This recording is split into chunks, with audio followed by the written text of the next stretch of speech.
跟楚涵訂婚的前一天，我從窗戶上看到他和秘書親得忘我。我沒哭沒鬧，扔了手上的戒指。他進門第一件事就是告訴我，明天的訂婚儀式要取消了。知道了這一次，我沒再問他原因，他卻愣了一下，罕見地跟我解釋，公司出了點狀況，我要出國一趟。他捏着我的手，吱吱，下次我不給你。助理適時的插話，夏小姐，楚總的行李在哪兒？我先拿下去，就不打擾你了。他看了楚涵一眼，眼神像是要粘在一起。卧室你慢慢收拾，我回家一趟，拿點東西。楚涵並沒有挽留，只是讓我早點回來。次日他出差，我訂了出國的機票。楚涵還以為我會像以前那樣無條件等他，這是他第3次告訴我，訂婚儀式下次不給我。從大學到工作，我和楚涵在一起8年。他說畢業就娶我，畢業後又總是以工作推脫。直至此生，我只娶你一個人，你跑不掉的。第一次訂婚時，公司突發緊急情況，產品專利被人剽竊。化妝間我剛換上禮服，他突然告訴我訂婚儀式推遲。第2次，他說工人出了事故，他必須趕到現場處理，否則影響公司聲譽工作，是他永遠的借口。這次臨近訂婚的前一晚，他又再一次告訴我，訂婚取消。楚涵，我很想嫁給你，但我也不是非你不嫁。今天上午，我和楚涵約好一起去試禮服。穿好禮服，沙發上卻沒了他的人，找了一圈。他在陽台上打電話，你真打算娶她了？我伏在牆上，電話裡的聲音十分清晰，也十分刺耳。楚涵揉了揉太陽穴，誰夏芝芝，當然不會。電話那頭輕笑起來，你上學的時候為他痴狂，非他不娶，現在怎麼猶豫不決了？難不成以前是裝的？楚涵嘆了一口氣，誰知道呢？那時候覺得她美，是一個明媚的小姑娘。可是他說着，頓了一下，現在膩了，做一次都覺得噁心。我興奮的心跳瞬間停滯。司令東，一盆冰水兜頭而下，周身血液僵住，滿腔的愛意變成一個笑話。那頭的人笑了幾下，聲音揚起，那你還不快點把他甩了？你那助理可是年輕漂亮，嬌軟無骨呢，你可別告訴我你沒嘗過啊。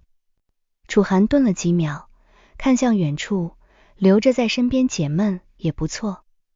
別怪我不提醒你啊，這已經是第3次了。你這次還能找什麼借口？什麼借口並不重要，只要我說的，他都會信。那人調笑幾句，有人喊他，就調侃着掛了電話。楚涵收了電話要離開，我跑到衛生間，扶着洗手池，鏡子裡的我畫着精緻的妝容，可眼神衰敗，就像一個被冰雹砸碎的花。原來所有人都知道楚涵的求婚是假的，借口是編的，助理是貼身的，可他們每次見我都熱情地喊我嫂子，本以為是認可，背地裡卻是無盡的嘲笑。我像一個猴一樣被他們戲耍，被人看熱鬧。我申請工作調到國外，機票在3日後。次日，安寧的朋友圈全是他和楚涵的親密照片，海邊擁吻，摩天輪看夜景，奢侈品店大方消費。而楚涵的朋友圈就像他的借口一樣，發的全是工作照。安寧在下面回了一個不滿意的表情，別人只以為楚總帶着助理工作辛苦，卻不知是小姑娘在不滿身邊的男人不願意想。他一樣把她發在朋友圈裡。安寧一個剛畢業的清純大學生，只想讓自己的戀愛有人知曉，所以他早就加了我的好友。發的朋友圈從來沒有屏蔽我，甚至帶着炫耀的意味。下面有很多人評論，連楚涵平時那些好兄弟都在評論調侃。楚少跟小嫂子玩得挺開心啊，年輕就是好呀。我直接點開鍵盤，在下面輸入郎才女貌，景美人也美，囑咐楚總注意節制原本嘩啦啦的評論，頓時像水澆滅了火，沒了聲音。過了一會，楚涵留了評論，小丫頭沒出過國，一時興奮，多拍了幾張。楚涵給我打電話，我沒接。他給我發消息，安寧只是入鄉隨俗，學了外國的禮儀。你這麼說話過分了，小丫頭一直擔心，怕你生氣，你去把留言刪了，向他解釋一下，否則他該睡不着覺，難過一夜。我忍不住嗤笑。助理生氣了，沒什麼比老闆哄一哄好得快。楚總懷裡的美人應該沒事了，若我沒猜錯，安寧現在正趴在楚涵懷裡撒嬌哭泣，就像前晚我離開後，他趴在他懷裡攬着他的腰哭泣，是不是我做錯了什麼，惹芝芝姐不開心了？楚涵細心擦掉他的眼淚，抱起他清晰的监控裡，那晚他們在我準備的婚房裡一夜纏綿。這句話似是惹惱了楚涵，他再次打電話過來，我接了他，開口就是訓斥夏芝芝刻薄，只會讓女人變得醜陋，更加令人生厭，更加他真是用了一個好詞，再次讓我知道他心底原本的厭惡。可是楚涵，你更讓我覺得惡心。安寧只是一個單純的小姑娘，不像你年紀比她長，心機深沉。我問他，楚總，我說什麼了嗎？楚涵的聲音戛然而止，那話說得模棱兩可，叮囑助理注意老闆身體，這是很正常的事，只有心虛的人才會想多，才會氣急敗壞，率先發問，似乎只有這樣才能占了優勢，理直氣壯。我淡淡道，還是你做什麼心裡有鬼，才反應這麼大。楚涵還沒說話，電話那邊傳來一聲嬌弱的聲音，還帶着哭腔，對不起老闆，都是我的錯，你就不要跟芝芝姐吵了，我現在就把朋友圈刪了，以後再也不發了。楚涵撂下一句狠話，油嘴滑舌，既然你還不知錯，我們的訂婚典禮無限期推遲。安寧一個小姑娘，都比你懂事。說完沒等我說什麼，直接掛了電話。我緊緊地握住手機，因為用力，指尖泛白。楚涵的話有恃無恐，每次和他吵架，都是我先視若服軟，心疼他工作辛苦，不想讓他回家，也處在麻煩之中。在他心裡，只要他結束所謂的工作行程，回到家，衝我擺一個臉色，冷臉跟我講話恩赦一樣，給我一個眼神，我就會哄着他，甚至做一桌好吃的，求着他吃，甚至連他的兄弟都說我離不開他。夏芝芝跟楚哥吵架，不出3天，肯定會示弱求和。一個女人做到這份上，真是絕了。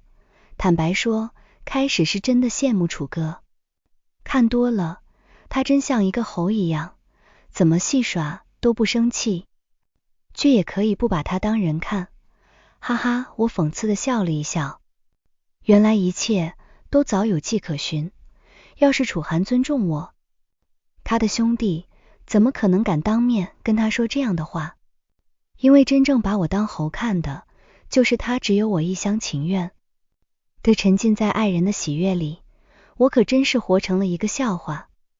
後天的飛機，我在公寓收拾行李。這間公寓是我爸媽給我買的，他們移民國外前給我的禮物。楚涵曾多次勸我把公寓賣掉，反正你搬過來跟我一起住這間公寓，空着也是空着，老婆就是，還得讓你費心時刻想着來打掃它。我心疼，我說着答應，但到底還是沒捨得賣，也是現在唯一慶幸的事，這間公寓沒賣掉，否則吵架連去的地方都沒有。公寓裡全是我的東西，只有幾件是楚涵送我的。楚涵送我的東西全是在大學的時候，雖然不貴，但意義非凡。畢業之後，楚涵再也沒有送給我禮物，不管是生日還是情人節，再也沒有過過。他總是工作忙，忙着加班，忙得連飯都沒工夫吃。愛人之間一旦有了縫隙，這條縫隙下面連接的是無盡的黑淵。他是真忙這些，還是在忙別的什麼？我翻看安寧的朋友圈，這2年每次的情人節、特殊節日，他都會曬一張甜蜜的禮物照片，以及一個男性的人影籠罩在他身上的照片，像是在保護着他。我鼻腔一酸，眼淚忍不住掉了下來。砸在他送我的那本相冊，全部是他追我時的偷拍。不同的時間，不同的地點，不同的環境，那時他或許是真的愛我。畢竟這些照片拍得這麼美，但現在這些照片的存在變成了他背叛的證據。我拿來一個桶，一張一張抽出來，每一張都是真摯的回憶。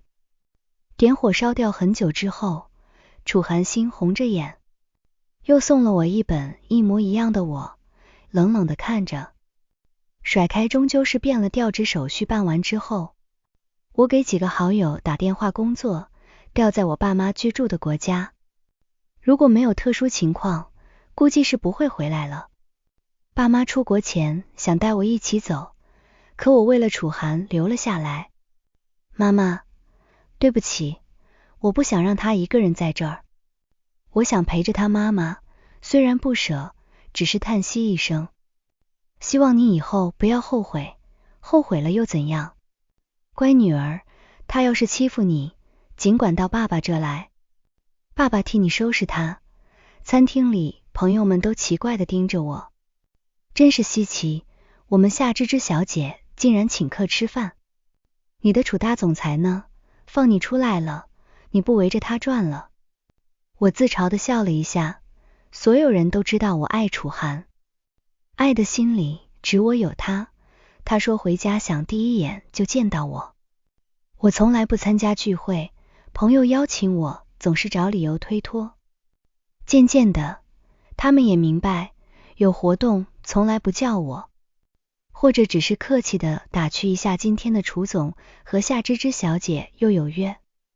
我鄭重地向他們宣布，我要出國了，已經申請公司外調，去國外的分公司，所以這一頓飯是特地請你們的。他們忽然表情沉重，小心地問道，你和楚涵怎麼了？我克制住鼻腔的酸澀，忍下淚水，不打算再圍着他轉了。他們愣了一瞬，笑起來，嗨，正好咱們姐妹在一起，不比那些男人香嗎？他說着，端着酒杯湊近我聞起來，確實相比臭男人香多了。他們抱着我，芝芝，我們永遠都在酗酒，沒有這麼痛快的喝酒了。因為楚涵不喜歡現在去，他的不喜歡，你以為你是誰呀？他們喝得有些微醺，對姐給你找最好的鳳凰，不好找沒毛的男人多的是。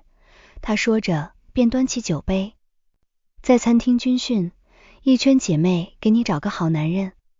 方雅很快鎖定目標，端着酒杯過去把人拉了過來。咋樣，比楚涵好不少吧？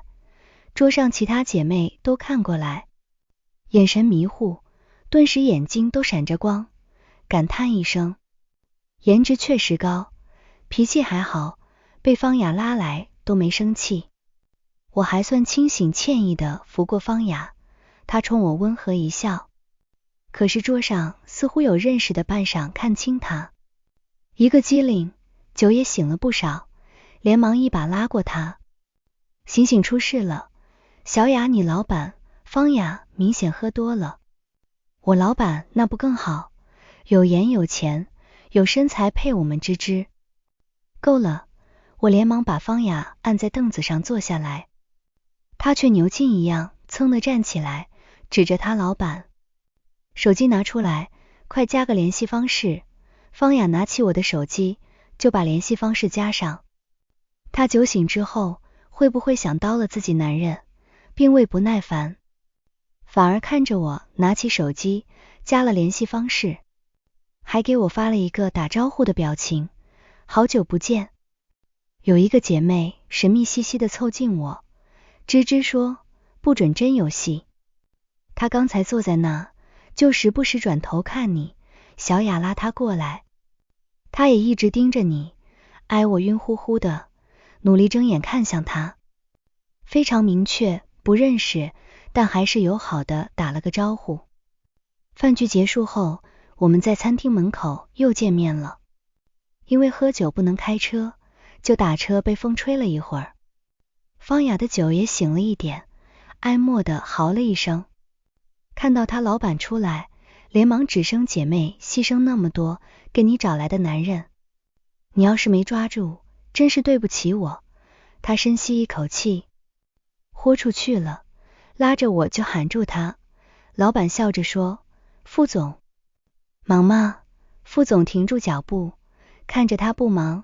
方雅笑，我們都喝了酒，沒法開車，芝芝跟我們不順路，你送送他。傅雲看向我黑色的眸，有種我讀不懂的情緒。多謝。坐在副总的車裡，看着外面的倒影。我解釋道，小雅喝多了，您別介意，夏小姐還真講禮貌。副總哼笑了一下，忽然把車停在路邊，轉頭看向我，我一臉疑惑，夏芝芝，你不記得我了？我茫然地看向他，想着或許是之前有什麼業務往來，我給忘了掩飾似的笑了幾下，怎麼會副總大名如雷貫耳？我怎麼會不記得你？副總臉色更沉，看着我，視線離我越來越近，能聞到他身上的氣息，感覺到他的呼吸。我有些不自在，想推開他，卻被他一把攥住手腕。那我是誰？我愣住，他又問，那我如雷貫耳的大名叫什麼？這樣的壓迫讓我投降，抱歉，我吞哼了一聲。傅雲我卻感覺到他掌間的熱度傳到我的手腕，不自覺地向後躲了躲。他坐直身子，重新啟動車子。別再忘了，坦白說，即使他告訴我，我也沒想起來他是誰。可腕間的餘熱似乎被封在那裡，一直散不去。酒精的作用讓我的自控力下降，從副駕駛看過去，他那張冷臉，五官格外分明優越的下頜線。記憶像串台的節目，痛苦被放大。楚涵和他助理在我們婚房的纏綿，喘息國外的那些照片車停在公寓樓下。到了我，靠近他，呼吸打在他的臉上，上去坐坐。傅雲攥住我的手腕，停住我的動作，向前一傾，黑色的眸子盯着我，可以看到他輕顫的瞳孔。怎麼做？低沉的聲音傳入我的耳朵，帶着掠奪式的壓迫。我心頭顫了顫，有片刻的清醒算了。成年人的話不需要說的那麼清楚。我抽回手，剛想說多謝你送我回來，剛開口卻被他堵住。猝不及防，大手抵在我的後腦勺，加深這個吻帶着強勢和迫不及待。我意識漸漸迷離在我快要喘不過氣時，他鬆開我，抵在我唇間，說了句，是你先招惹我的。傅雲準確地找到我的公寓位置，打開門還在玄關，迫不及待吻了上來，撕扯我的衣服，最後抵在客廳的沙發上。在緊急關頭，他停了下來，看着他隱忍猶豫的眼神，抱起的青筋，我直接攬住他的脖颈，吻了上去。他的每一個動作都像是对待一個珍寶。我盯着他，按理說這麼帥的男生，我不可能記不清。但我已經累得不想說一句話，想問的話也沒問出口，眼皮很沉，只想睡覺，外面一直響的電話也沒接。明天還要趕飛機，第二天醒來時是在臥室，渾身乾淨清爽，公寓裡早就沒了傅雲的身影。昨日的情景還歷歷在目，身上的感覺還存在。我低頭嗤笑一聲，果然男人都一樣，但傅雲這個人還是有點素質的。客廳乾淨整潔，昨日的凌亂被收拾乾淨。明明是我主動的，心底空落落的，就感覺這世界上被拋棄的只有我一個人，眼淚不由自主掉了下來，滴在地上。我深吸一口氣，隨意擦了一下。訂好的車馬上就要到了，我換了身衣服，拿了收拾好的行李下樓，剛剛好司機師傅到了。再也不見這座我付出了整個青春的城市。坐在車裡，外面的景象一直向後流動，直至看不見，就像曾經發生的一切，有人向前走，有人還停留在原地。此前我一直沉浸在楚寒大學時對我的關心，大雨天給我買藥，送到宿舍樓下，春節的時候跨越千里到我支教的地方給我過年，也迷戀他對我的告白。那日海邊的求婚，他顫抖的手，通紅的眼睛，我以為是他最鍾情的告白，是一生的誓言。但人哪有總在原地踏步的？我拿出手機，刪了楚寒和傅雲的聯繫方式，短暫的相遇，是報復，也是放縱。直到半個月後，國內的一個陌生號碼打給我。夏芝芝，你在哪聽出是楚寒的聲音？我很意外。依照我對他的了解，他很生氣，但是在克制自己的情緒。桌子上的東西你應该看過了，祝你安寧小姐幸福。別再給我打電話了，你是吃錯藥了。芝芝，我工作很累，真的沒時間，總是哄你安寧，都不和你計較。之前的冒犯你倒是得寸進尺了，你應該識字吧。訂婚的戒指就留在信封裡，我們分手了。我聽到電話那頭長舒一口氣，聽起來很疲憊。芝芝，我已經給你台階下了，你不要挑戰我的耐性。掛了這個電話，我不會再給你打了。我氣笑了，原來我以前在他眼裡那麼卑微。他給我台階，我就得感恩戴德，順着台階往下走。所以他沒說完，我直接掛了電話。沒過一會兒，我收到消息，既然你想出去玩2天，也好自己注意安全。但是夏芝芝，你得告訴我你在哪儿，乖，別讓我擔心。惡心，我把這個號碼也拉黑。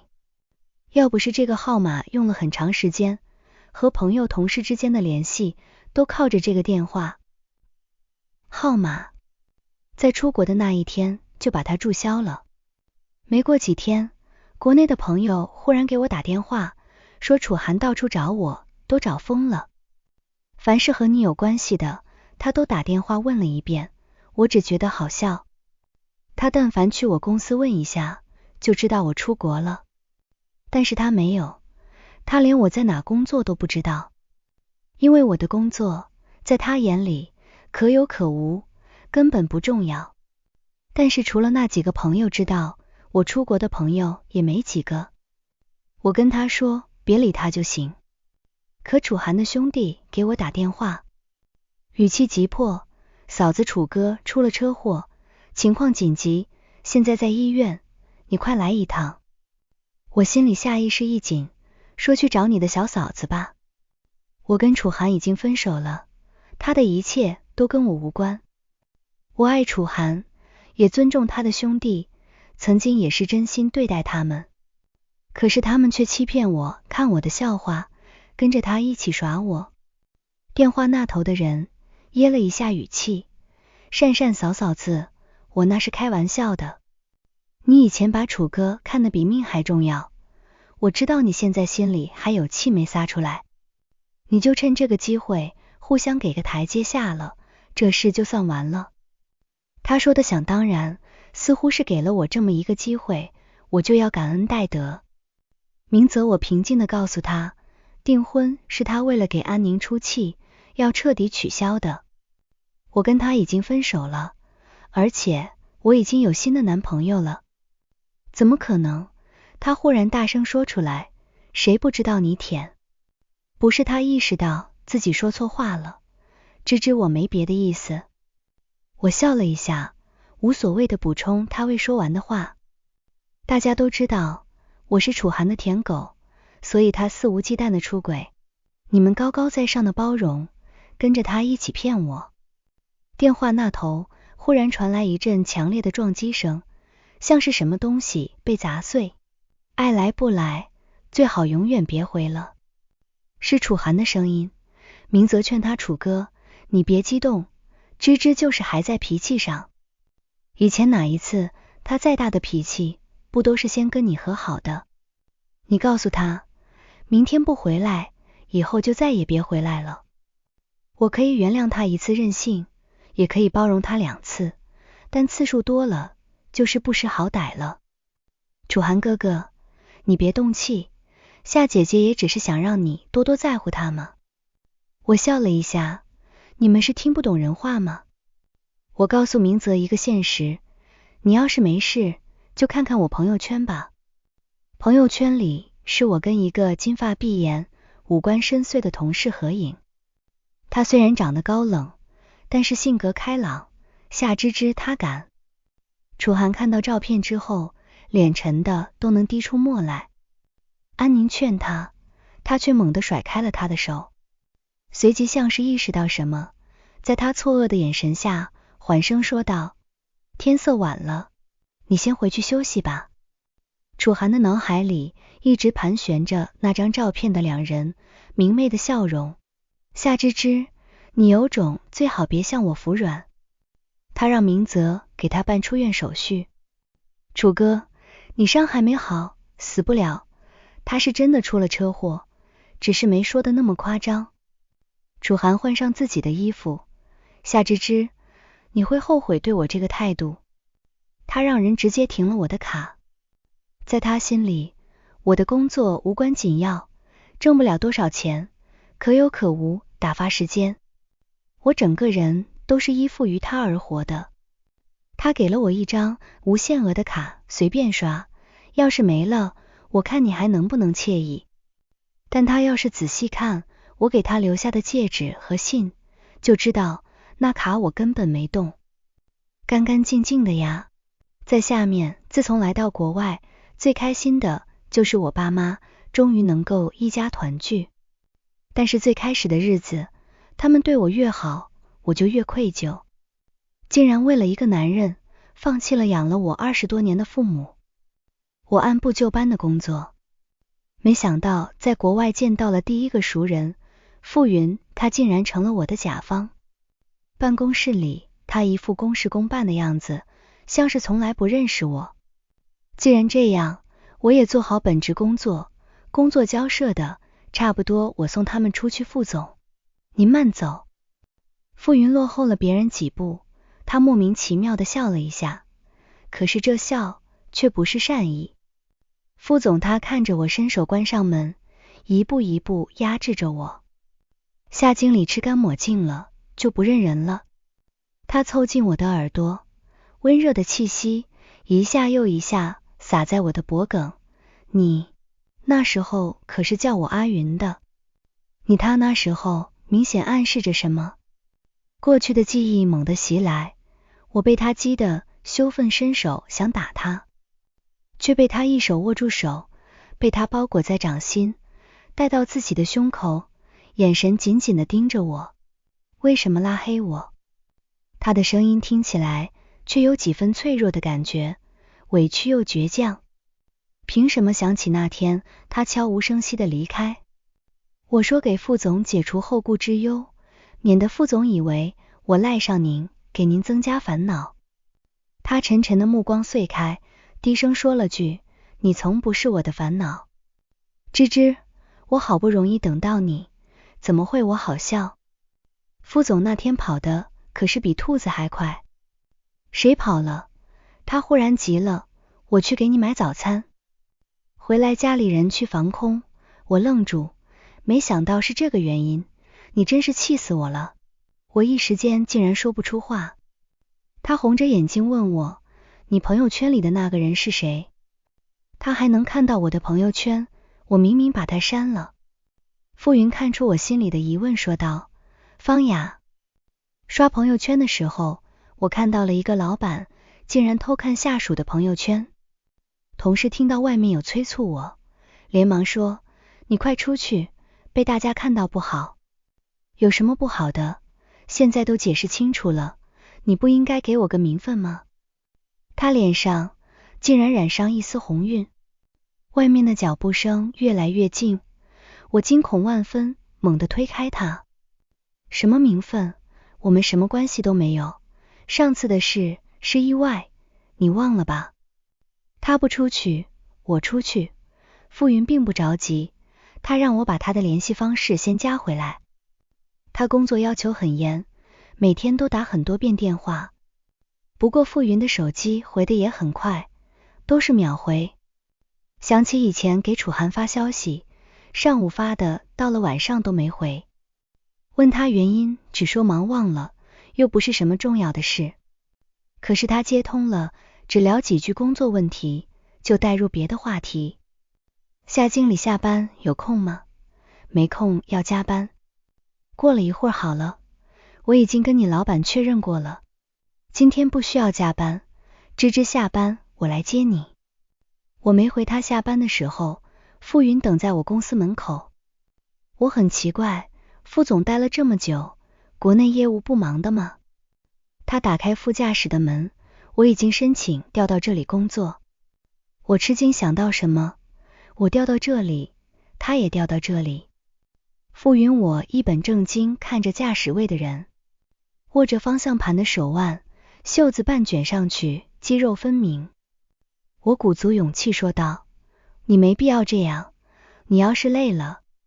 傅雲打斷我的話，芝芝，給我機會，給我一個讓你重新認識我的機會。傅雲帶我去了他家，家裡特意請來的廚子，剛好做完菜。記得你以前很喜歡吃粵菜，這家最有名的就是粵菜廚子，是專門從廣東來的。我是喜歡粵菜，但楚涵口味偏重喜歡川菜，所以我常做的菜就是川菜。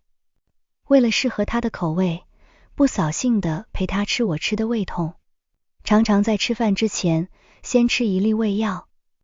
沒想到還有人記得我喜歡吃粵菜，可是他怎麼知道？我終於問出了那個問題，傅雲，我們以前是不是認識？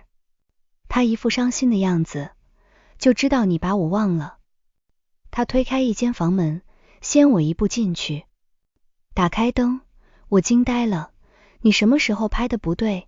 你怎麼會有我的照片？從小學到大學，他甚至比楚涵拍的還要多，還要細緻，還要每屋子裡全是我的照片。他忽然戳住自己的鼻子，像豬八戒的鼻子，衝着我說，笨豬，豬，就知道你把我忘得一乾二淨，你還說以後要娶我，要罩着我一輩子的我。忽然一個機靈，想起來了，是你我曾經幼兒園同學，小學同學，初中一班的同學。傅雲小時候有輕微的自閉症，不和別人交流，脖子上就掛了一個相機，但無奈攤上我這個同桌。每天話多的煩人，連我爸媽都說我能不能消停點。下課後我還拉着傅雲出去玩，雖然他只是跟在我身後，但硬生生被我聊笑了。開口說話，他說的第一句話就是笨豬豬，我把他揍了一頓，後來我才知道他說的是笨芝芝，因為我不小心打翻了牛奶他媽。那天大包小包拎了很多零食玩具來，我家還有青着臉的傅雲。我爸媽一臉莫名其妙，以為我又在學校闖禍了，伸手剛要收拾我，他爸媽笑得合不攏嘴，多虧你家閨女。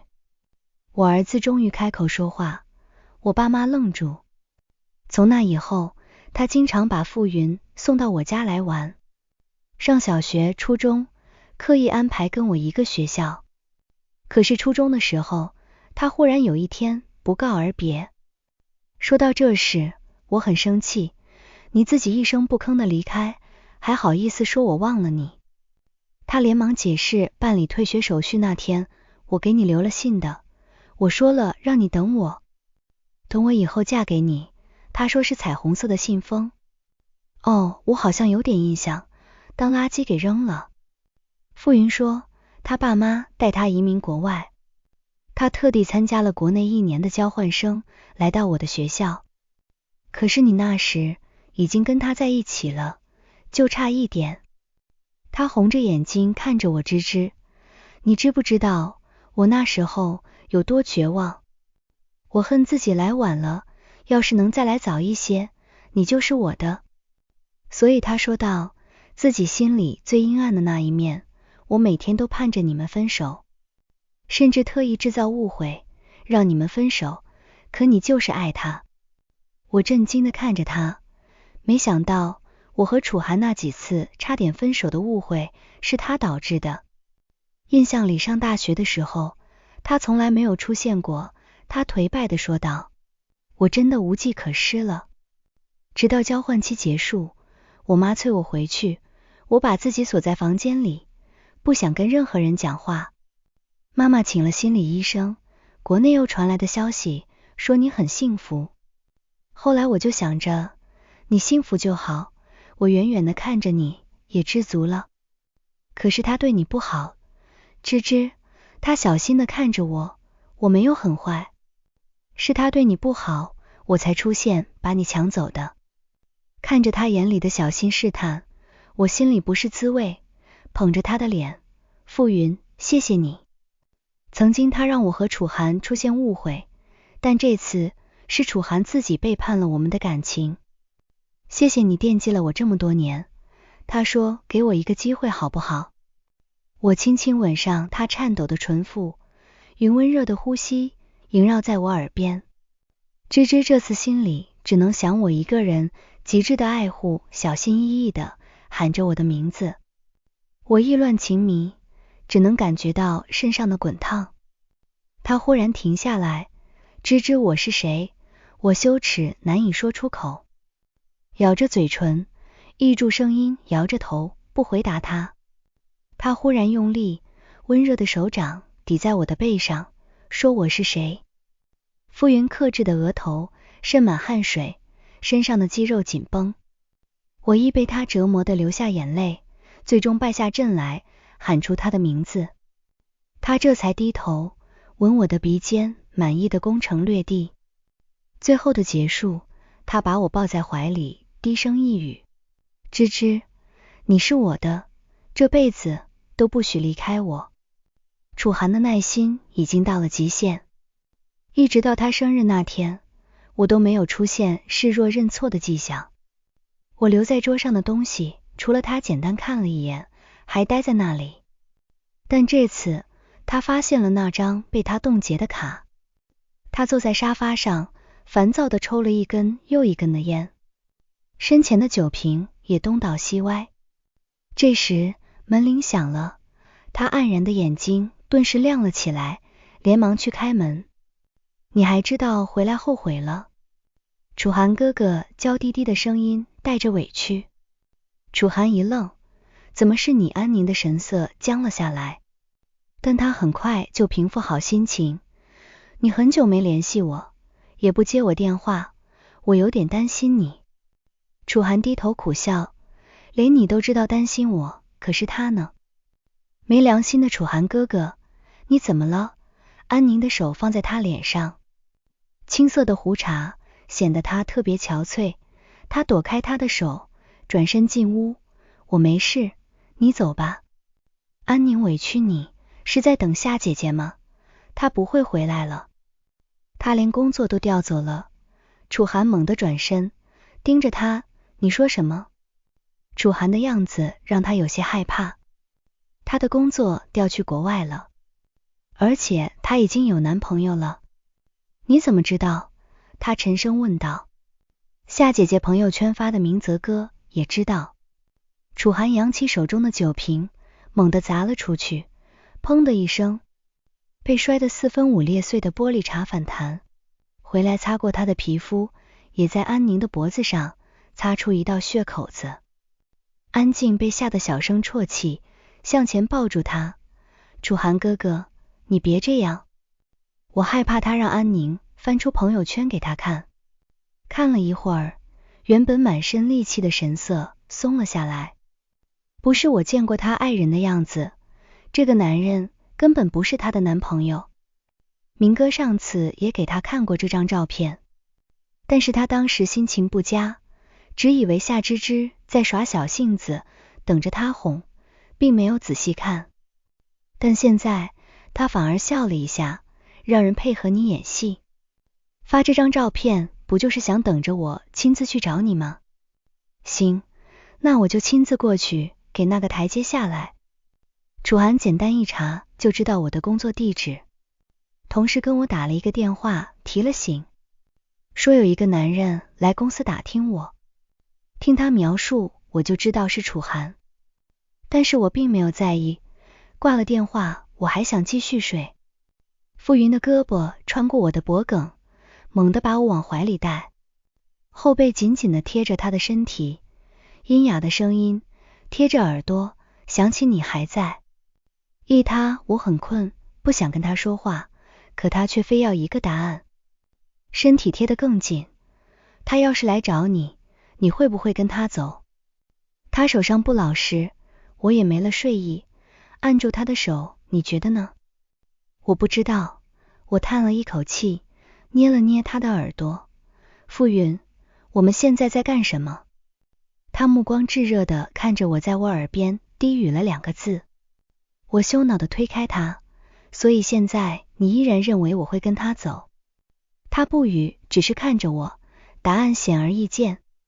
我耐心耗盡，掀開被子，穿衣服離開。費心的感情只會讓我心累，我不想再在一段感情裡浪費時間。如果雙方觀念不合，離開就是哄着一個人，我試過太累了。你要是這麼想，結果未必不會如你所想。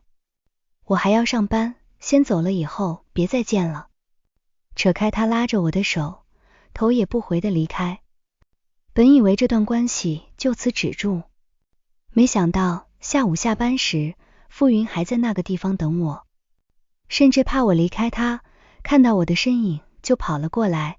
芝芝，我來接你下班。傅總，我已經跟你說清楚了，你沒必要費這心思討好我。他直接拿過我的包，拉着我的手向車的方向走去。芝芝，我們只是沒把事情說清楚，又不是不在意了。走到車邊，他看着我，對不起芝芝，早上是我猶豫了。他十分認真地說，我已經想清楚了，不管你怎麼選擇，我都不會放棄。你要是選擇他，我就再把你搶回來。芝芝，不是我猶豫，只是我不敢。甚至你在我懷裡，我都不敢相信那就是你。每次夜裡驚醒，都要看着你才放心。傅雲交換生回去之後，在知道夏芝芝和楚涵感情穩固，他很幸福的時候，曾勸着自己放下。愛一個人是要看到他幸福，即使後來他特意回到他的城市工作，也只是遠遠看着他，從來不曾打擾他。每一次看到他衝着他笑得開心的時候，心口都是針扎一樣疼。當知道他們感情出問題的時候，那克制許久的情緒再也壓制不住。傅雲牽着我的手，芝芝，這一輩子我只認準你。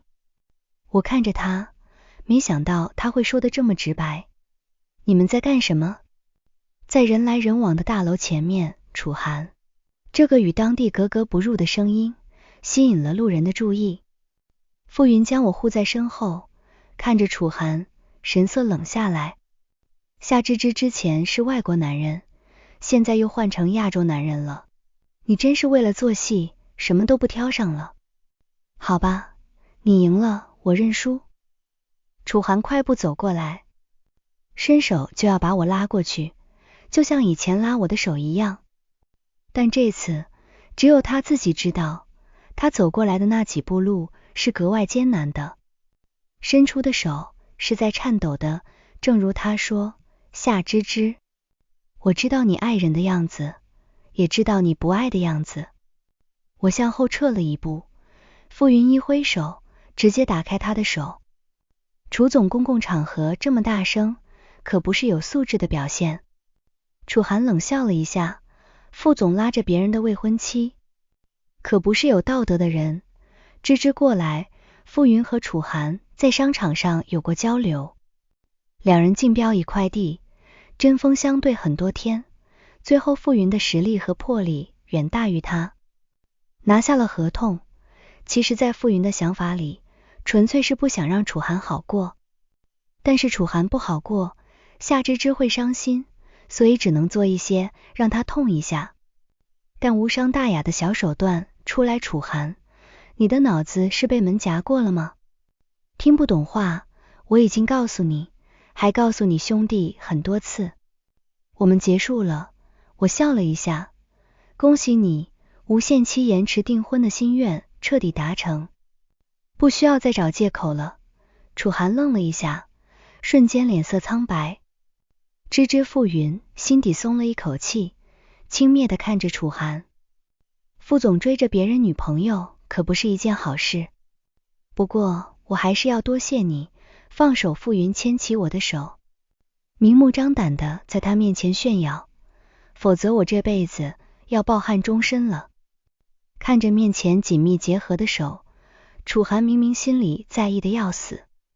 夏芝芝明明是他的，他們只是吵了一架，可是他竟然不來哄他。沒關係，他已經親自過來了。但是他還衝他甩臉色。夏芝芝機會只有一次，我可以哄你，但你不要得寸進尺。我沒再理他，拉着傅云上車。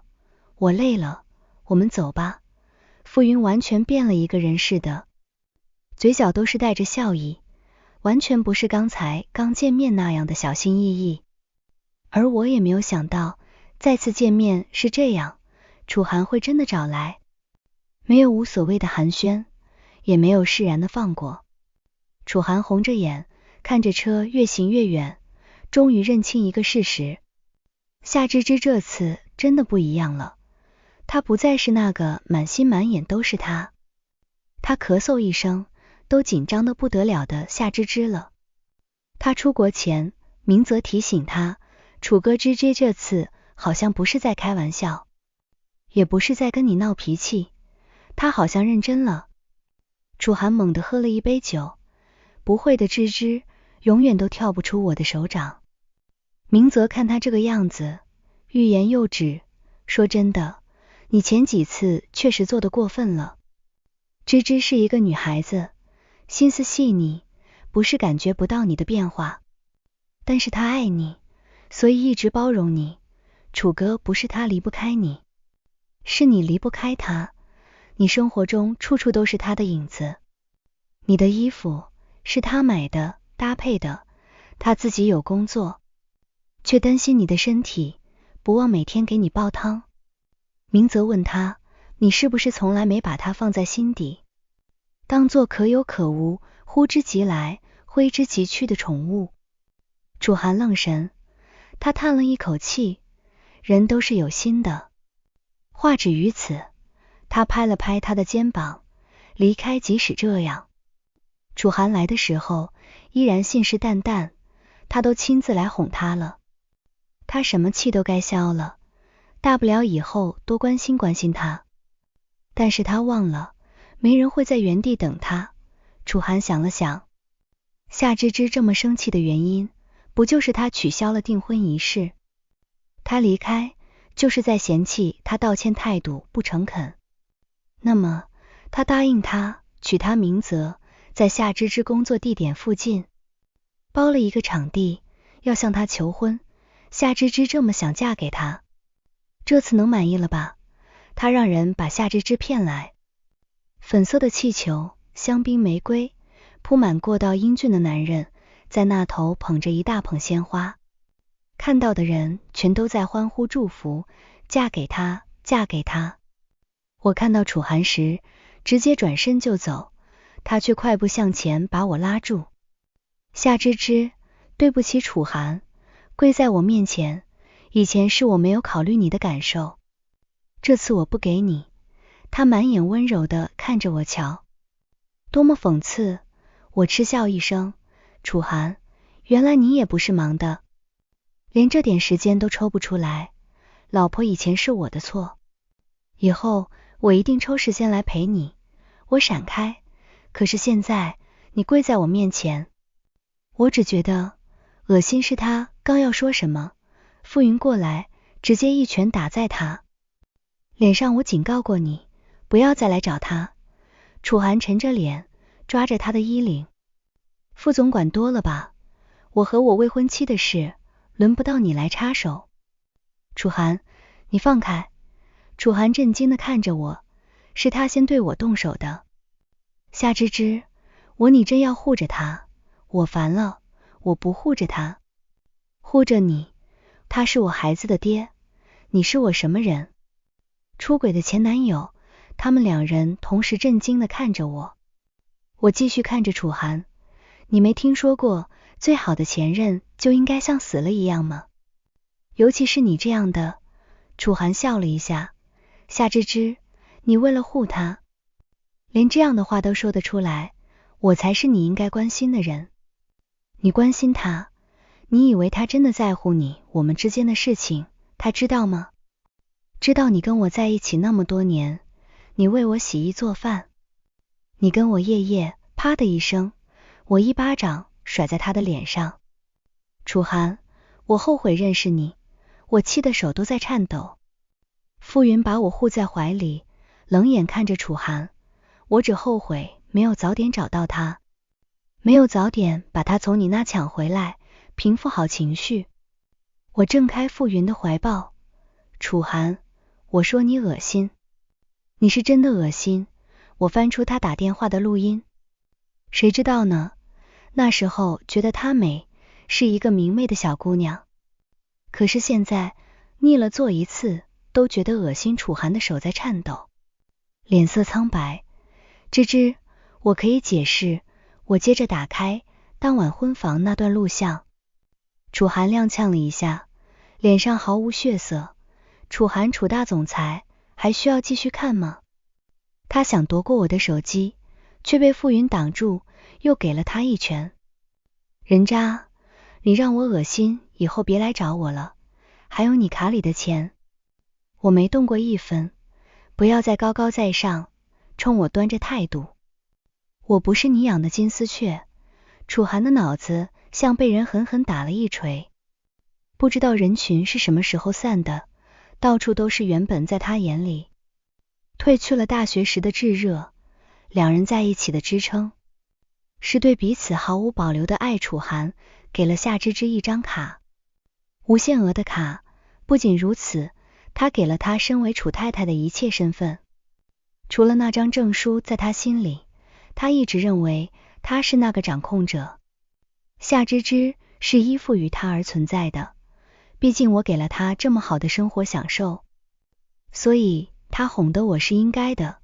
楚寒以為夏芝芝心裡也明確知道這一點，否則他怎麼會這麼心甘情願給他洗衣做飯？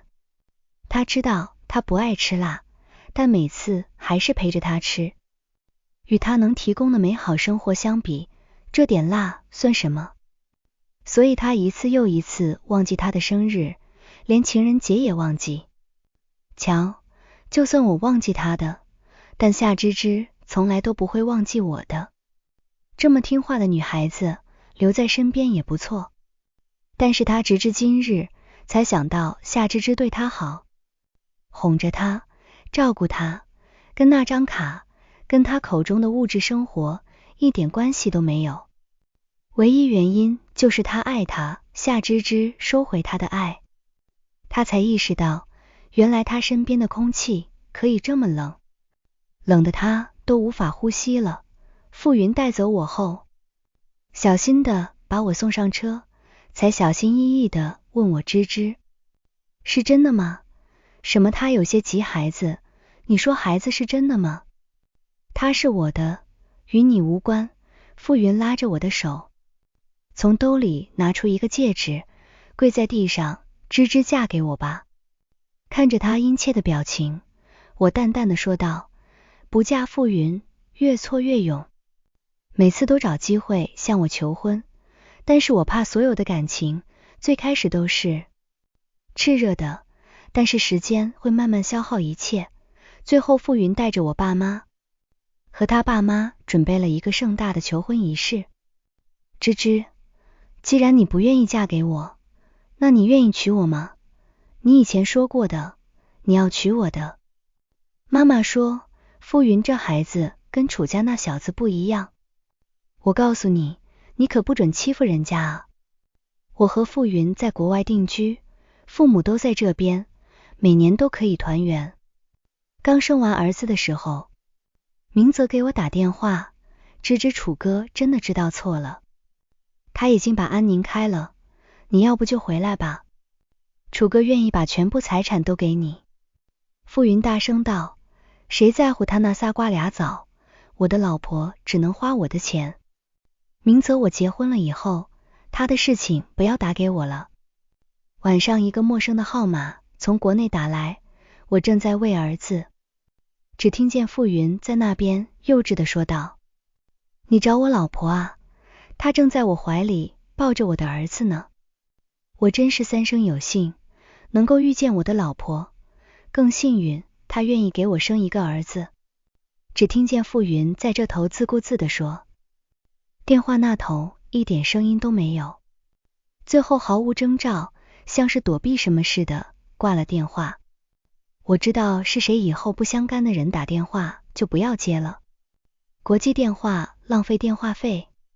傅雲親了我一下，多聽老婆的。兒子百日宴的時候，國內寄來2箱孩子用的東西，傅雲口上說都是朋友的心意，但是我沒看見的時候他扔了，哎呀，找不到就算了，反正我們家又不缺这些東西，老婆寶寶都餓了。從那以後再也沒有見過楚涵，只是偶爾會從相熟的朋友那聽說楚涵現在酗酒可兇了，還說什麼那本來該是我們的孩子，聽說安寧被趕走的時候很狼狽，楚涵摔了他的手機，他故意發那些東西給我看，卻專門屏蔽了楚涵。他嘲諷安寧這麼不安分想上位，你配嗎？什麼東西？安寧當時就被嚇得臉色蒼白，聲音也不佳了。楚氏，包括和楚氏合作的企業都不許錄用安寧這個人。可是這一切都與我無關了，楚涵怎麼樣都是他自作自受。傅雲一直坐在車裡，耐心等着我跟朋友說完話。老婆想吃什麼，老公給你做。我看着他英俊的臉，忍不住調戲了一下，吃你給嗎？他拉着我的手附在他心口，